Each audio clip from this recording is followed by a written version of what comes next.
Bom, mais uma vez, boa noite a todos. Então, hoje nós vamos dar sequência, na verdade nós vamos finalizar os estudos do capítulo 17 do Evangelho segundo o Espiritismo, que se intitula Sede Perfeitos. Sede Perfeitos, que é uma frase, quase uma bomba, que cai no nosso colo. Principalmente nesse nosso momento, em que nós nos consideramos tão pouco perto desse objetivo. E hoje nós vamos tratar de 3 itens, os 3 últimos do capítulo, que se intitulam Os Superiores e os Inferiores, O Homem no Mundo e Cuidar do Corpo e do Espírito. Mas antes de eu entrar nesses 3 capítulos, ou nesses 3 tópicos, que são instruções que os Espíritos vêm nos dar sobre aspectos importantes desse objetivo, eu vou só retomar um pouco o conceito para que exista uma amarração. Lá no começo do capítulo 17, tem uma passagem que dá uma dimensão do que Cristo quis nos dizer com esse objetivo.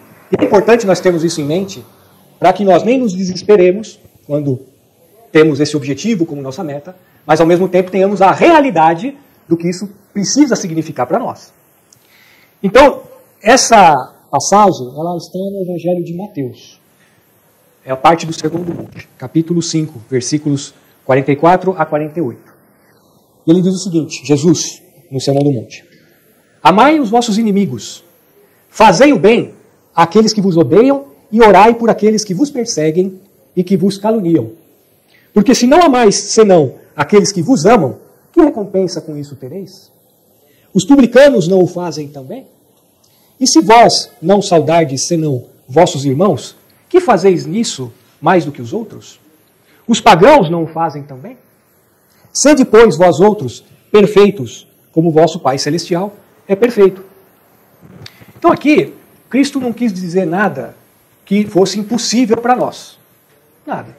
Ele trouxe os elementos que ele trabalhou nas bem-aventuranças, inclusive em todos os exemplos que o Cristo nos deu no dia a dia dele, ele traz para mostrar o que era um modelo de comportamento. Só que Jesus traça como se fosse uma barreira. Olha, o que vocês, falando das pessoas daquela época, faziam, não era muito diferente do que os pagãos, que eram aqueles que não tinham uma consolidação religiosa, não acreditavam no Deus cristão, etc. E nem mesmo os publicanos, que eram pessoas ditas de má índole, porque eram coletores de impostos, judeus, coletores de impostos de outros judeus, que entregavam parte dos tributos a Roma, e a outra parte eles embolsavam. Então eram pessoas desprezíveis que amavam o próximo, oravam pela sua patota, faziam também atos de amor. Então, o que Jesus fala é o seguinte, olha, essa turma que vocês desprezam, eles praticam os mesmos atos de amor que vocês praticam, que se dizem meus seguidores, meus discípulos.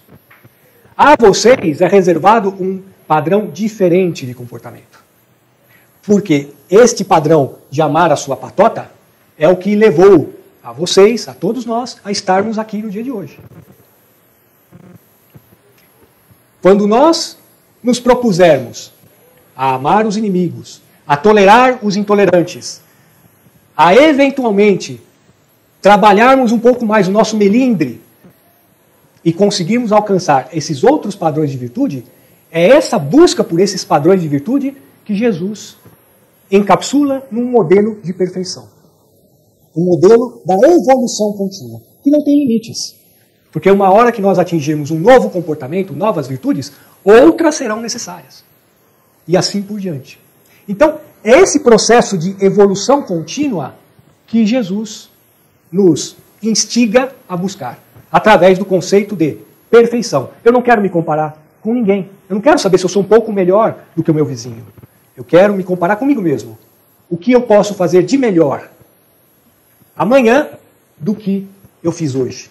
Então essa é a grande lição que Jesus busca nos passar, não só aqui nesse capítulo, mas em todos os momentos do Evangelho. E aí nós temos um grande desafio, que é fazer isso na prática. Na teoria é uma maravilha falar, pensar, raciocinar, ler livro da Fonte Vida, tem um monte de mensagens maravilhosas. Não está acontecendo nada de extraordinário aqui não. Só está piscando um pouquinho a luz. Tem um monte de mensagens maravilhosas que tocam no nosso coração. E aí, qual é o desafio? É quando nós saímos lá fora. E aí, quando nós saímos lá fora, tem lá o nosso parente que é complicado, que nós temos dificuldades no lidar, tem o chefe chato, funcionário abusado. Nós ligamos na TV e nós vemos a cara de um político que a gente odeia, a gente xinga, perde as estribeiras. Aí acontece uma tragédia, a gente acredita que o mundo não tem mais jeito, tem que cair uma bomba. Então, a dificuldade está em fazer na prática aquilo que nós teorizamos, aquilo que nós construímos através do nosso estudo, que é muito importante. E para fazer isso acontecer, o que os espíritos nos orientam é que nós precisamos estar presentes no mundo. Olha essa palavra que eu... Presentes. Mas o que você está querendo dizer com isso, Leandro? Eu estou vivo, eu estou aqui. Não é isso. Não é isso. Imagina se eu estivesse fazendo essa palestra aqui pensando nos meus problemas. Ou repetindo um monte de coisa que eu li, lendo para vocês, sem fazer nenhuma reflexão sobre isso. Eu não estou presente. Não estou vivenciando esse momento. Da mesma forma que nós, no nosso dia a dia, às vezes não estamos presentes dentro de casa. Nós evitamos contato com as pessoas. Evitamos conversar porque não queremos brigar. Às vezes não estamos presentes no nosso trabalho. Como funcionários, como subordinados ou como líderes. Não exercemos a nossa função. Acreditamos, na verdade, que o mundo ele atrapalha a nossa evolução. O problema não é que eu não incorporo essas lições. O problema é o outro. É porque o outro ele me incomoda. E aí eu passo a perceber que não é só um, são vários. E aí eu preciso começar a raciocinar. Que o problema não está no outro. O problema está em como eu reajo ao outro. Que sentimentos que o outro provoca em mim e que eu preciso começar a prestar atenção. Porque se cada vez que o outro vai nos fustigar, porque o outro somos nós também. Eu fustigo a minha esposa me fustiga. Meu pai, bom, já falecido, mas minha mãe e eu temos nossos problemas. Mas é como que nós vamos lidar com isso? Como que nós vamos reagir? Porque se nós não trabalhamos esse ponto, o que acontece é o eterno afastamento das responsabilidades. A eterna fuga. Ah, o meu chefe é ruim, vou pedir demissão.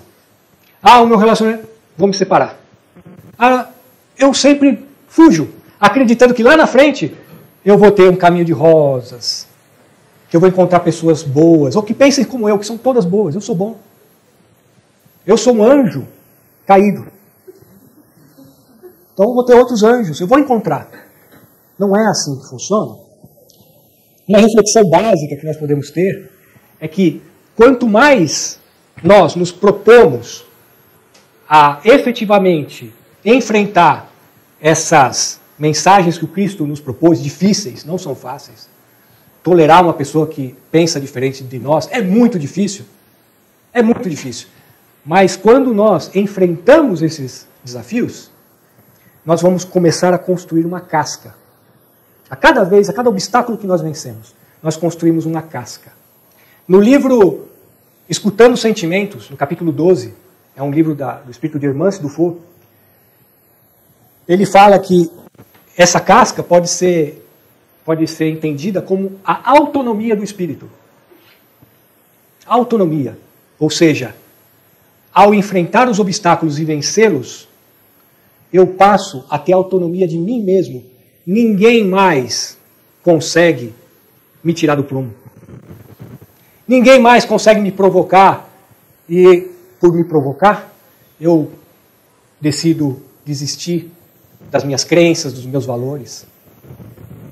É só nós pensarmos na história dos apóstolos, na história de todas as figuras, independente de religião, que são figuras de liderança.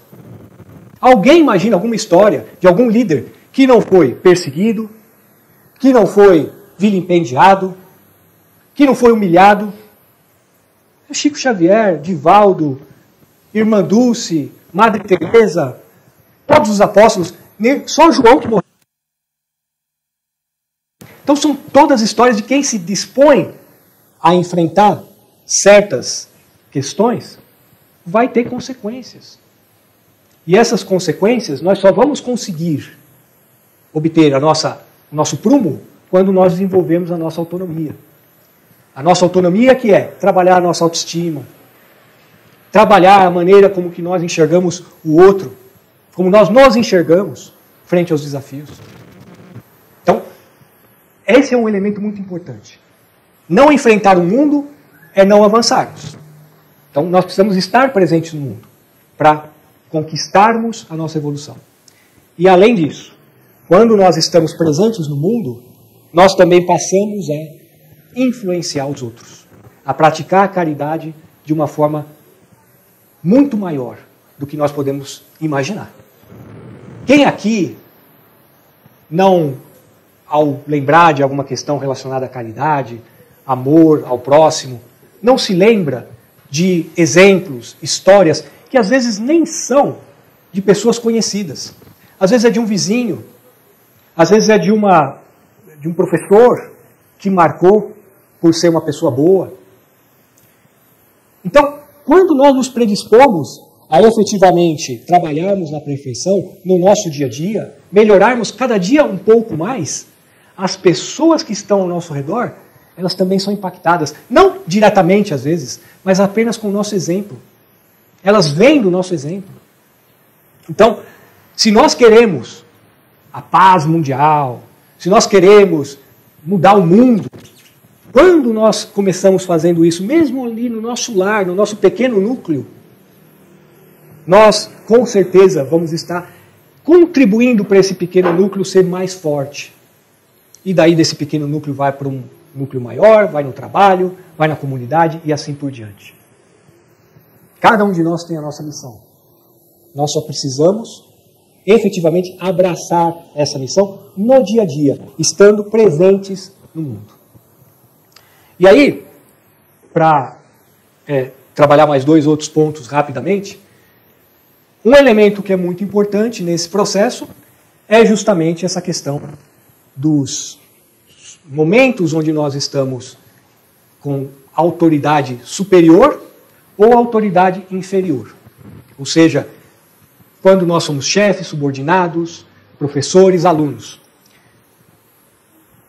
O que a espiritualidade nos ensina é que em ambas as situações nós temos oportunidades de aprendizado e oportunidades de execução, de realização, que são muito importantes. Aquelas pessoas que exercem função de liderança têm uma responsabilidade enorme para serem justas com os demais, têm uma responsabilidade enorme para capacitar os demais, têm uma responsabilidade de não, nesse tema da justiça, e não identificar os preferidos, e não colocar prioridades. Ou seja, é importantíssimo que existam líderes, mas que essa liderança não envaideça a pessoa a ponto de achar que aquela autoridade é dela, porque não é. É só uma questão transitória. É como se fosse uma missão que nós temos. Da mesma forma que aquelas pessoas que numa determinada circunstância são colaboradores, que estão em um nível de autoridade inferior, também têm uma responsabilidade muito grande. De não se melindrarem, por exemplo, porque são, de certa forma, subordinados a alguém. De fazerem o seu trabalho ou a sua atividade, por menor que ela seja, com honestidade, com afinco, querendo se capacitar cada vez mais, querendo colaborar, porque o mundo é feito desta colaboração. Uma casa espírita, ela só se ergue através da colaboração. A escola só se ergue através da colaboração. O mundo só vai se estruturar através da colaboração. O que nós não podemos tirar de mente é que essa questão da autoridade é apenas uma circunstância. É apenas uma circunstância, como a riqueza, a pobreza. E cada uma delas tem a sua missão, tem o seu objetivo. E nós precisamos, enquanto estivermos exercendo uma ou outra autoridade, precisamos efetivamente fazê-lo de uma maneira ética. Mais do que legal, uma maneira ética. E por fim, a questão do corpo. Cuidar do corpo e do espírito. É interessante porque quando nós falamos sobre a questão do corpo físico, principalmente no ambiente religioso, normalmente não se dá tanta importância assim. Falamos muito sobre espírito, precisamos melhorar o espírito, porque o corpo é só aqui no espiritismo nós temos isso muito em mente, que é só um veículo, que o corpo é matéria e o espírito é que é eterno, etc. e tal. Mas, se nós pensamos, e nós temos isso em mente, de que precisamos vivenciar, estar presentes no mundo de forma intensa, é preciso que nós cuidemos desse nosso veículo, abençoado, seja lá qual for, alto, magro, gordo, baixo, não interessa. O tempo que nós estivermos aqui, ele também está vinculado diretamente à maneira como nós vamos tratar esse nosso corpo físico. E se nós tratarmos mal esse nosso corpo físico, se nós formos ao extremo, como se dizia no passado, que o corpo era o templo do pecado, que a carne é fraca, o problema é a carne, eu preciso me... Se nós tivermos esta mentalidade, que o nosso corpo físico ele tem pouca valia, nós poderemos estar comprometendo a nossa encarnação, abreviando a nossa encarnação. É como um carro, que tem que passar pelas revisões, tem que ser bem cuidado, etc., para que ele tenha uma longevidade.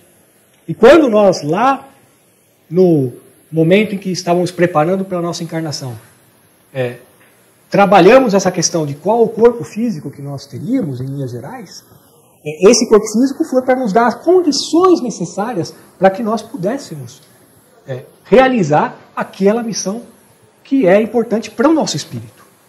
Portanto, cuidar do corpo físico é algo muito importante também para essa questão do ser de perfeitos. Ser de perfeitos é também cuidarmos do nosso corpo físico. E, para encerrar, eu vou fazer uma leitura do livro, uma mensagem do Chico Xavier, do livro Fonte Viva.